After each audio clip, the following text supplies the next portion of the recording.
This man made more than $1 billion last year in a single week. That's right, a single week. That bet has been available for the last 10 years, and it only paid off at that particular moment.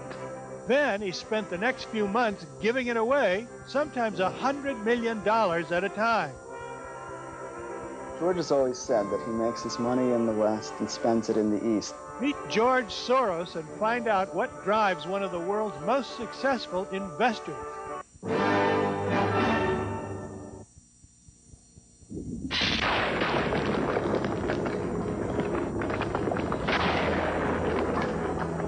This program is made possible by a grant from MetLife, with over 120 years' experience in financial management. Well, it sounds certainly sounds something that one needs to look into. George Soros is a man of many paradoxes. He's a world-class speculator who sounds and writes like an Oxford philosophy professor. He certainly doesn't sound like a Wall Street fund manager. Last year, he gave away more than $100 million in Russia, yet he thinks it may be too late to stop Russia from sliding into chaos. He's an expert in Soviet minorities. I spoke with George Soros last fall after his great currency coup when he made $1 billion almost overnight. But the more I heard about his recent philanthropy, the more I wanted to talk to him again. I wanted to find out what kind of man would stake more than his entire fortune against the Bank of England and then give away so much of the winnings. They call it Black Wednesday, the day that currency speculators broke the Bank of England. The bank and British taxpayers lost £6 billion. The bank got caught in a financial tug-of-war. Britain was in a deep recession and needed to lower interest rates to turn the economy around, but British interest rates and exchange rates were locked into the high rates of Germany and the European community. Something had to give. Soros acted. He borrowed pounds, converted them to other currencies, and waited. When the pound finally did fall, Soros paid back his loans, but because pounds were cheaper, it cost him less to repay his debts, and he pocketed the difference. Stan Druckenmiller manages Soros's quantum fund. I asked him about the events last September. It was inevitable. It was a conclusion that could not be avoided under any intellectual thought process. And I must say, as the person actually managing the fund, that would have led me maybe to do $2 or $3 or $4 billion. And that was where the combination of experience, courage, whatever you've heard about this man, came into play, because it was he who pushed very, very hard on me to take the position to where we took it, and actually wanted to take it further, but we didn't. We ran out of time. Yes. Soros leveraged his portfolio and ended up betting more than the entire value of the funds he managed. But basically, you took the whole quantum fund and bet 1.5 times that. That's really called betting the ranch. Well, no, actually, in terms of the risks we take, it wasn't. It wasn't even a full exposure, because the risk of loss was maybe 2.5%. So if 1.5 times 2.5% would be, let's say, 4% loss, it wouldn't have killed us. So that really was a fabulous one-way bet. That was. It was a safe bet, but it's a question whether it was worth making it. That bet has been available for the last 10 years, and it only paid off at that particular moment.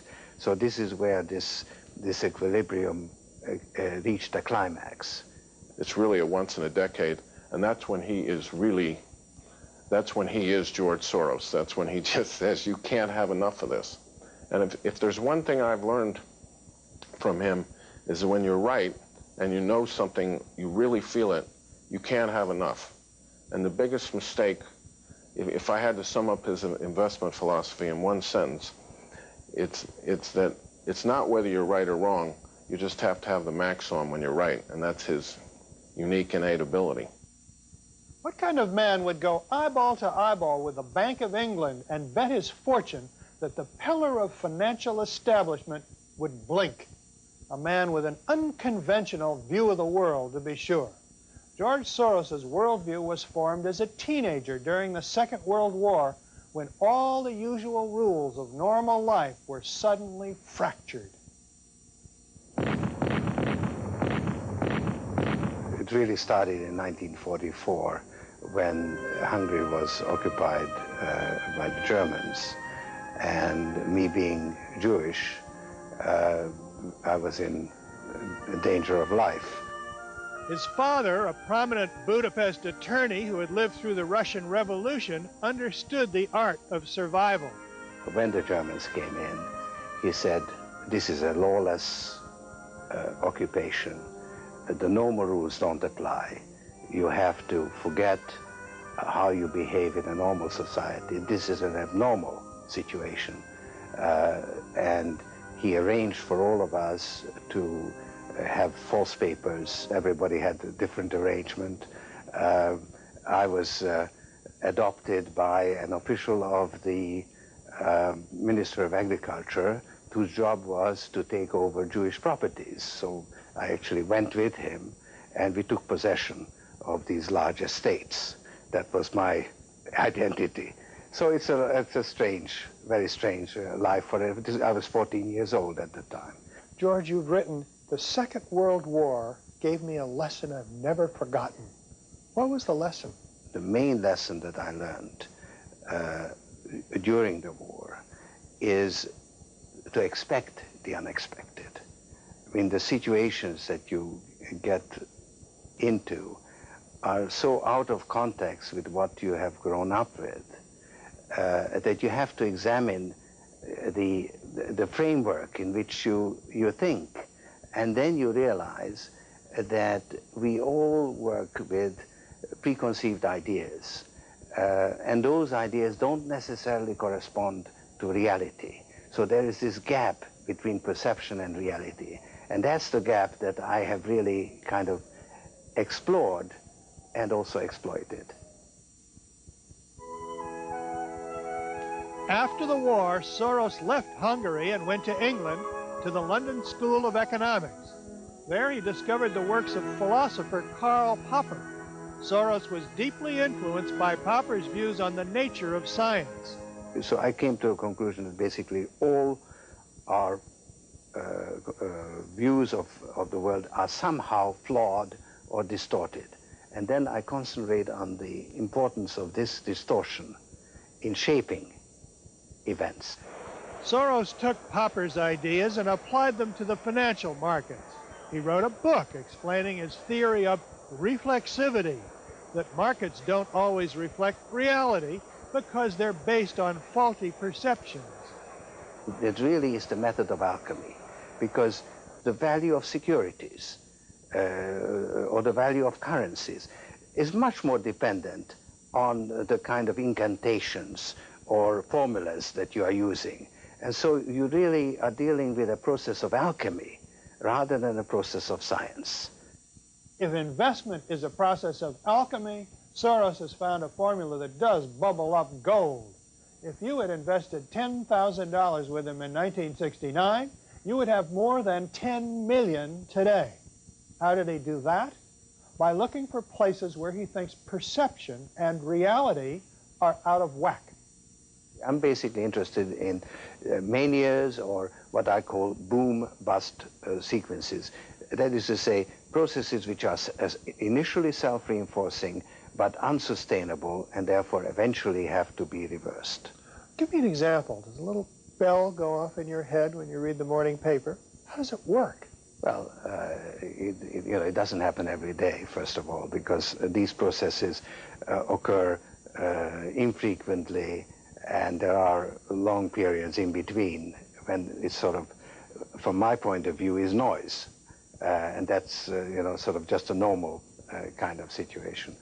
You take, for instance, what I called Reagan's imperial circle, when Reagan embarked in the early 1980s on an aggressive program of rearmament and was unwilling to pay for it, and so it was deficit financing, and you had a self-reinforcing process, of a strong dollar, strong economy, strong stock market, which was, however, unsustainable and had eventually to be reversed. So it was a boom-bust kind of sequence.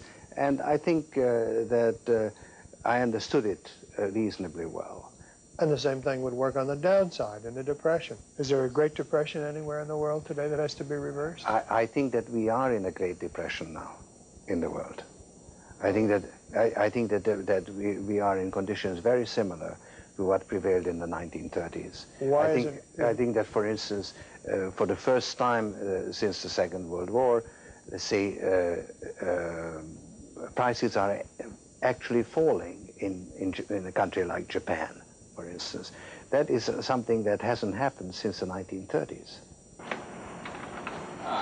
From this small trading room in New York, Soros trades currency, stocks, and bonds around the world. But looking for the unexpected on a global scale is not an easy job. Soros made one of his biggest mistakes in his own backyard. You wrote that you saw the crash coming in the late 80s, in 87, and yet you got caught like everyone else. How do you explain that? I made a very big mistake because I expected the crash to come in Japan, and I was prepared for that, and it would have given me an opportunity to prepare for the follow-up in this country, and actually it occurred on Wall Street and not in Japan. So I was wrong. Some estimate that that mistake cost Soros $650 million. Since then, the Soros funds have continued to grow. Even though Soros travels constantly, he's still very involved in the day-to-day management of the funds.